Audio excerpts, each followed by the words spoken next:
ভাই শহীদ রহিসউদ্দিন সাহেবকে অমানবিক নির্যাতন চালিয়ে পাশবিক নির্যাতন চালিয়ে যে তাকে হত্যা করা হয়েছে, সেই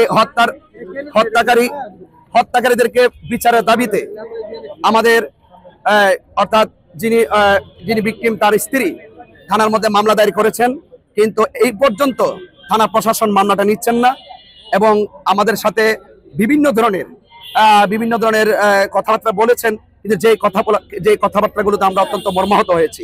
আমরা আশা করেছিলাম যে যেহেতু আমার ভাই শহীদ রহিসউদ্দিন যেহেতু তিনি প্রকাশ্যভাবে তাকে যেহেতু নির্যাতন করে হত্যা করা হয়েছে, আর আসামিরা যেহেতু প্রকাশ্যে দিবালোকের মতন ঘুরে ফিরে বেড়াচ্ছে, আমরা আশা করেছিলাম মনে হয় কোনো আন্দোলন লাগবে না, ওনারা সেই আসামিদেরকে গ্রেফতার করবেন। কিন্তু দেখা যাচ্ছে যে পরক্ষণে যে আসামিরা এখন যারা খুনিদেরকে শনাক্ত করছেন, যারা হত্যাকারীদের পক্ষে সাক্ষী দিচ্ছেন, বান্ডেল থাকলে প্রতি সেনমানিতে টাকা বাঁচবে। বিকাশ সেনমানি বান্ডেল কিনে জিতুন প্রতি লেনদেনে। তাদেরকে উল্টা আসামিরা আবার থ্রেট দিচ্ছে এবং তাদের বাড়িঘর জ্বালিয়ে দেওয়ার জন্য তারা উদ্যত হয়েছে এবং তাদের জীবনকে শেষ করে দেওয়ার জন্য তারা উদ্যত হয়েছে এবং পাশাপাশি তাদের জীবন নাশ করে দেওয়ার জন্য হুমকি দিয়েছে। তো আমরা মনে করি এই বাংলাদেশটি সবার, এই বাংলাদেশে আইন থাকবে, আইনের সুশাসন থাকবে, কোনো বৈষম্য থাকবে না। প্রত্যেকটা হত্যাকাণ্ড নিতান্তই নির্মম। এই প্রত্যেকটা হত্যাকাণ্ডের পেছনে অনেক রহস্য থাকে, কিন্তু আমাদের এই হত্যাকাণ্ডটার পেছনে তারা একমাত্র একটাই রহস্য আমরা দেখতে পেরেছি, শুধু মতাদর্শের ভিন্নতা। এই মতাদর্শের ভিন্নতার জের ধরে কিন্তু আমার ভাইকে অমানবিকভাবে নিষ্ঠুরভাবে তারা হত্যা করেছে। তো এই জন্য আমি দেশবাসীর কাছে এতটুকু বলবো, এই রহিসউদ্দিন শুধুমাত্র আমাদের সুন্নিদের সম্পদ না, এই রহিসউদ্দিন সকল ইমামদের প্রেরণা, এই রহিসউদ্দিন সারা বাংলাদেশের মানুষদের প্রেরণা। কারণ একটি অমানবিক নির্যাতনের মাধ্যমে যেই ব্যক্তি ষড়যন্ত্রের শিকার হয়ে হত্যাকাণ্ড হয়েছে, সেই জন্য তার পক্ষে শুধু আমরা কথা বলছি না, আপনি দেখবেন সকল আকীদার ঘরানার সকল আলিম উলামারা তারা অনলাইন অফলাইনে রাজপথে তারা প্রতিবাদ করছে।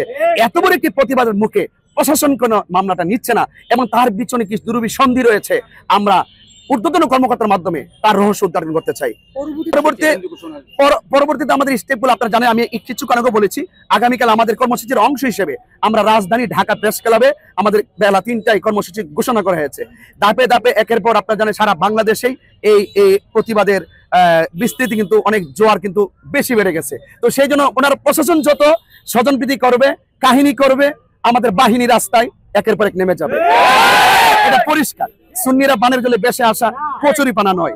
সেই জন্য অন্যায়ের বিপক্ষে, সত্যের জন্য, হকের জন্য সুন্নিরা শুধুমাত্র একটা ব্যক্তি নয়, একটা প্রতিষ্ঠানীরা মনে রাখতে হবে।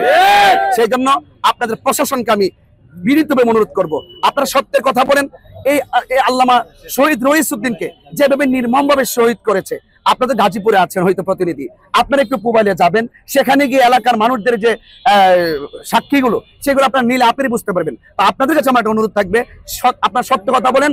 আপনাদের সাথে লক্ষ লক্ষ লোক আছে, কোটি কোটি লোক আছে, আপনারা সত্যটা বলবেন এবং প্রশাসনকে এই মামলাদের জন্য নিয়ে এই দেশের ভাবমূর্তিকে রক্ষা করে এবং যেন এই দেশে যে মব সৃষ্টি করে, যে নৈরাজ্য পরিবেশ সৃষ্টি করে, এই দেশকে একটা অস্থিতিশীলতা সৃষ্টি করছে, এটা খুনের রাজ্য যে কায়েম হতে চলছে, দেশ যে একটা বিপদের দিকে ধাবিত হচ্ছে, এই বিষয়টা আপনারা প্রশাসনকে আমাদের পক্ষ থেকে বলে দিবেন, তাহলে আমি মনে করি আপনাদের কথাগুলো তারা আমলে নেবেন।